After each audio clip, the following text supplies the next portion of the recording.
Hello and welcome to another episode of ClearPoint Unlock. I'm Jaco Saunderson, General Manager for Platform Engineering at ClearPoint. Today we're talking about integration, and integration is much more than moving data from one place to another. If done right, integration is a strategic asset, a capability that organizations have that makes them faster and enables them to optimize and automate business processes, unlock the value of data where it was locked in silos before. A very exciting topic dear to my heart, and it's my pleasure to today welcome Matt Moore from SnapLogic. Matt, please introduce us to yourself. Yeah, thank you. I can and appreciate the time and effort to do this podcast. I think it's great format. I'm Matthew Moore. I'm the VP for a channel for APJ and Alliances.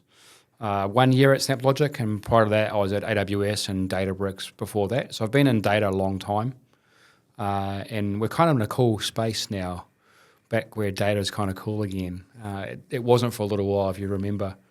So, yeah, looking forward to the conversation. Do you want to tell us a little bit about what SnapLogic is and where it fits and what all the excitement's about? Yeah, look, I think it's an interesting conversation point, primarily because if I think about Snap in general, it encompasses quite a bit of things. And that's been, I think, a big part of our problem to market has been we do cover API management and all that wonderful stuff to deal with applications and automating aspects of that function. And if I look at a lot of customers in market, there's a lot of technical debt associated with that stuff.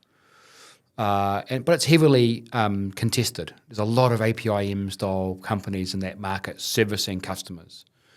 We equally at the same time do pipelining for data, and we take transformation of data out of disparate sources and bring it back into an appropriate endpoint, right? And we don't care what the endpoint is.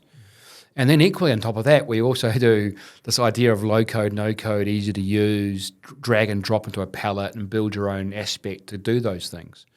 So the best way to describe it, I think, is to say to someone, we cover and encompass moving of all data types, so structured, unstructured, semi-structured, and we do it in a manner which is really easy to use. And I think once you start referencing that as a component, you can then dive into aspects that they may or may not want to understand as a customer. But there's a lot to get involved in because, as you know, it's all been done before poorly by so many different products. And so I think one of the advantages that we bring is the idea that we can get to the answer much faster and much lower cost of effort to do so. SnapLogic has made a big investment in AI capability, and it's quite an exciting proposition and capability that you bring to market. So that's AI on top of the core foundational integration pieces. But then if you think about where things are at in relation to AI and the hype cycle, especially generative AI, it's very interesting to see how organizations are working with that and sort of working on identifying those key use cases that actually add business value, right, and embedding them in their workflows. Yeah, exactly right. Say a little bit more about how SnapLogic plays there. Well, I think for us it was a natural jump into the idea that you could bring smarts and functions and natural language to stuff that's quite complicated. And I guess my best analogy and how I would describe it is if you're a business owner or a business user, you typically know your data pretty well. How that data gets to you and how it's visualized is what you give to IT or a partner like ClearPoint to resolve and deliver on. But often what happens is, as it always has out through history of IT, the translation is not quite correct. Or it takes IT 3 times as long to get to the data they think is appropriate for the end user, and then that end user data is not relevant or it's out of date. Or worst case, it's not even correct in any form. Yep. And so what we tried to get to with the natural evolution of our product was, how do we make this easier? How do we get to the point where someone who is potentially just a normal user can get to the data they need in a manner where they don't have to know code? They don't necessarily have to understand how, to take a row and column out of Salesforce and then convert that to some kind of marketing data that they can leverage and utilize. So for us, generative AI was a natural motion to pull into the system. We already had the idea that when you went through and dragged a source that was SAP, in the system itself, we already had this idea that if you were pulling in a SAP connector, you're probably most likely going to want these 4 other things that would build a Snap. So we kind of already had the functionality of gender in the product, and we extended that further.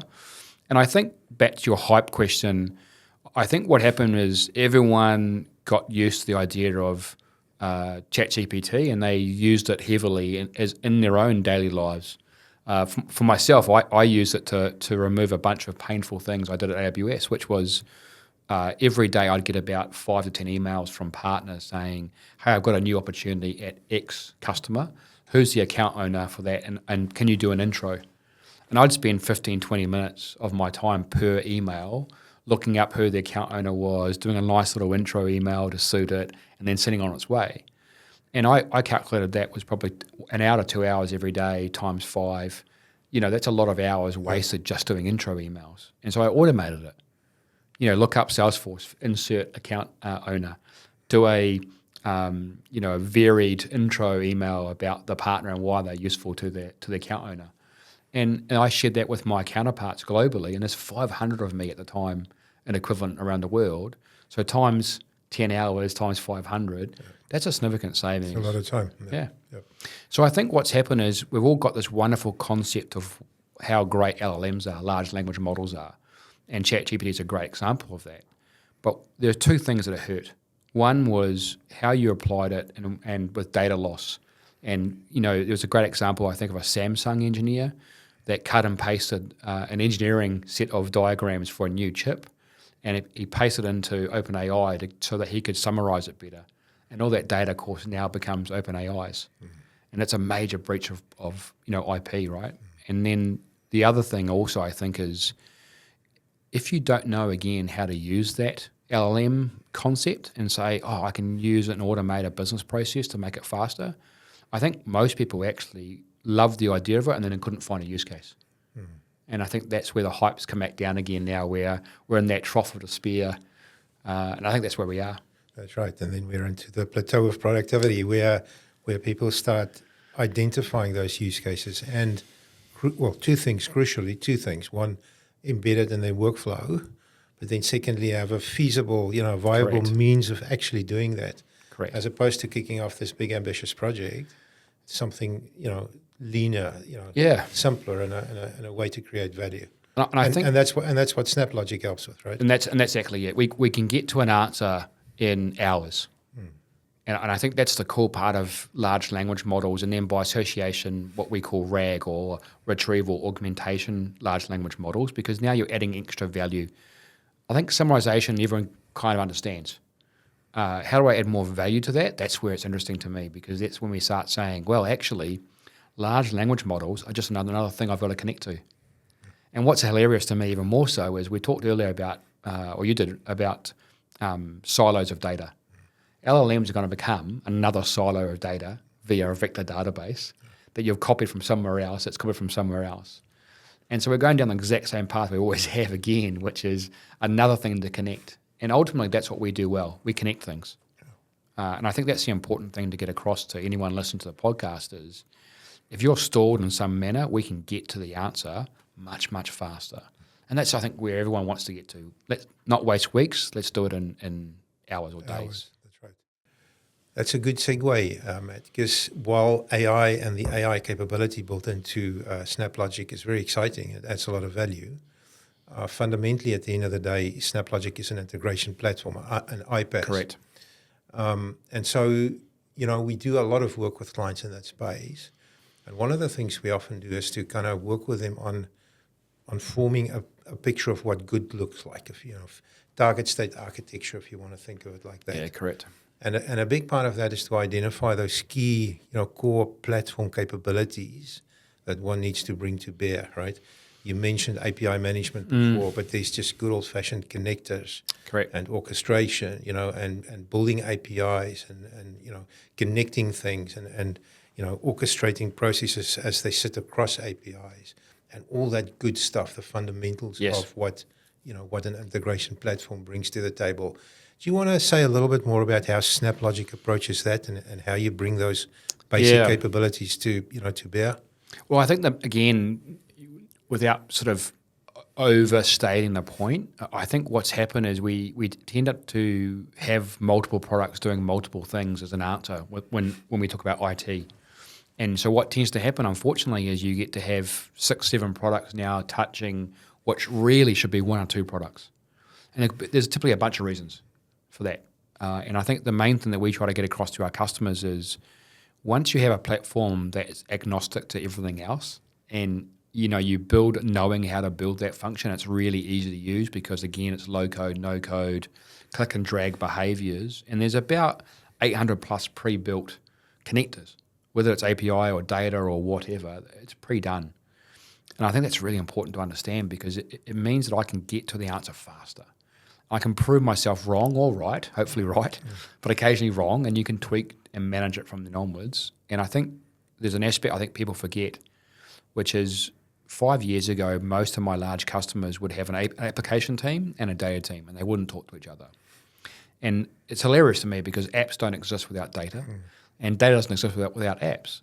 And yet they were treated quite differently and had different budgets. Apps budgets were massive and data budgets were low. And it doesn't make any sense. And I think that's an aspect that we try to focus mostly on is how do we bring those two together in an appropriate manner? How do we connect everything together in an easy format that can be tweaked and changed as code changes? SAP upgrades, Workday upgrades, etc.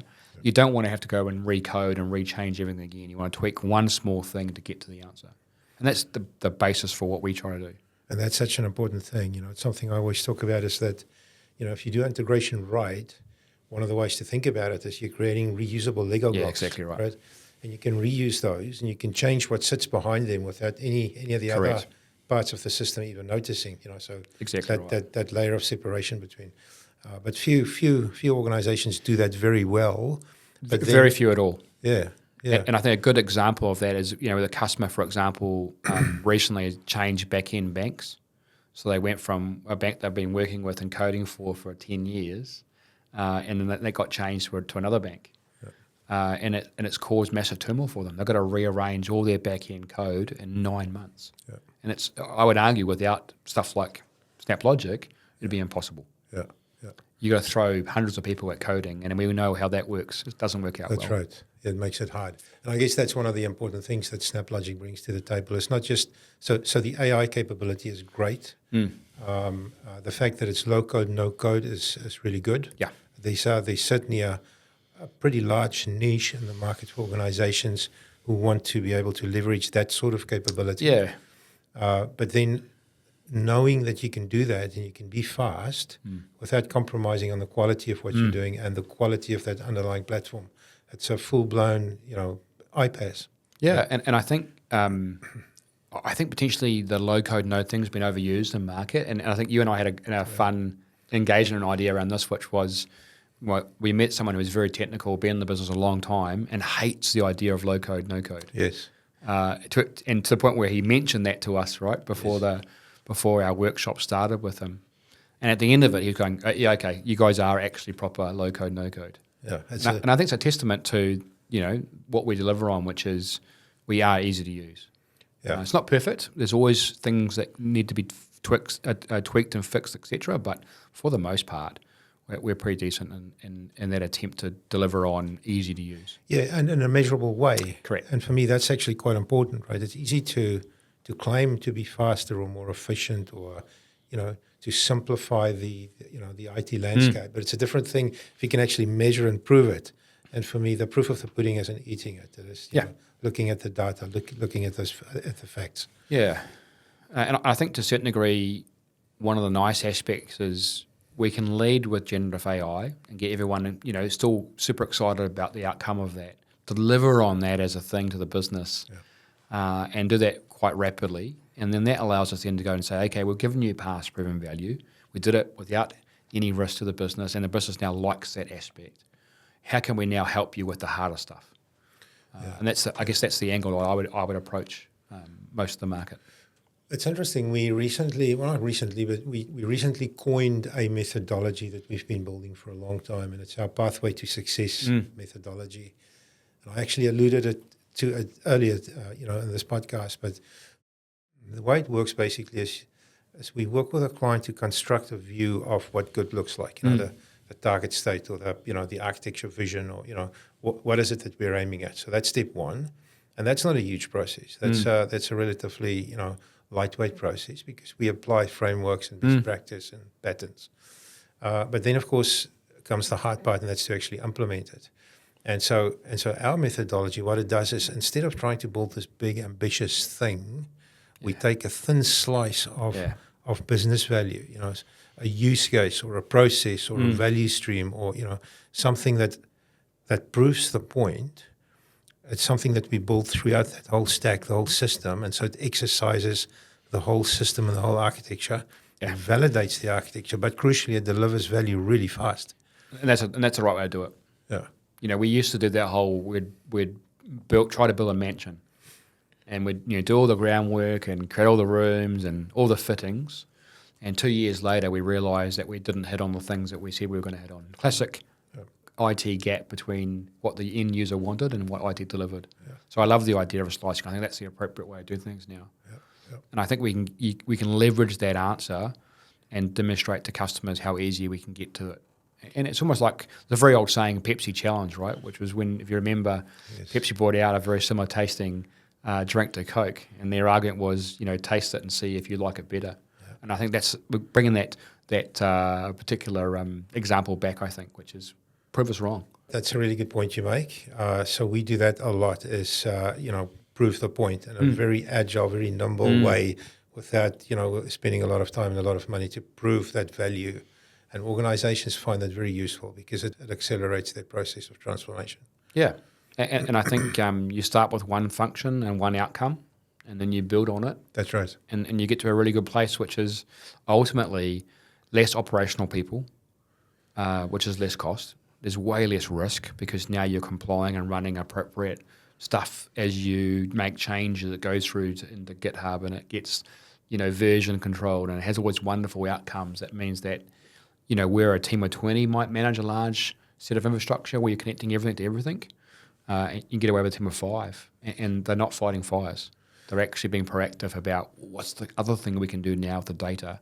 Now we have it in an appropriate format. That's right, and it's a quality solution. It's not cobbled together over time. It's there's a vision, there's a strategy behind it. Yeah, exactly right. And we find that there's really good interest in it, and the key messages that we bring out are the ones around, building a proper, full-blown strategic platform, but doing it fast and ending up with something that simplifies our clients' environment. That's why we entered into a partnership with SnapLogic recently. From your perspective, do you want to summarize the key messaging that you want to get through, please? Yeah, of course. And again, we're also very excited about our partnership and market. We've chosen ClearPoint as our only partner in New Zealand. That's pretty important. We've got a strong relationship with AWS and Snowflake, as do you. And so I think we've got a lot of synergy, and I really love that about how we deliver. And being a Kiwi that's been living in Australia for a long time, I love the fact that we can deliver this kind of cool outcome for customers. And I guess for me, the main thing to get across to customers, anyone that's listening to this podcast, watching this podcast, is that where you would normally have lots of different products, we run a single platform. It's been designed from the ground up to be streaming. It handles all the things that you would naturally expect to handle and does extremely well. And then when you combine that with being low code, no code, hundreds and hundreds of snaps already pre-created, and then the generative aspect on the side of it, I think it's a pretty compelling argument to say we can bring down costs, we can bring down risk, and hopefully, I think also associate proper outcomes for business, which drives revenue.